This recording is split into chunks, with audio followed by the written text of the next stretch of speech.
So top medical colleges according to NIRF ranking బట్టి NEET results కూడా వచ్చాయి. So top college list so ఏంటనేది ఒకసారి మనం చూద్దాము. So rank number 1 all India institute of medical sciences Delhi.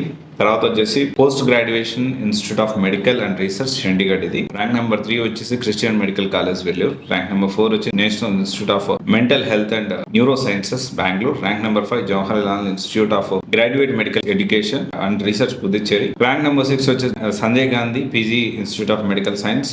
And తర్వాత rank number 7 వచ్చేసి Ben-Hur Hindu university BHU Varanasi. Rank number 8 వచ్చి అమృత విశ్వవిద్యాపీఠం, సో ఇది వచ్చేసి కోయంబత్తూర్లో ఉంది. ర్యాంక్ నెంబర్ 9 వచ్చేసి Kasturba medical college Manipal. Rank number 10 వచ్చి Madras medical college and government general hospital. So ఈ మధ్య కాలంలో నీట్ రిజల్ట్స్ వచ్చాయి. సో ఎవరైతే సక్సెస్ అయ్యారో, మంచి మార్కులు వచ్చాయో జాగ్రత్తగా ప్లాన్ చేసుకోండి.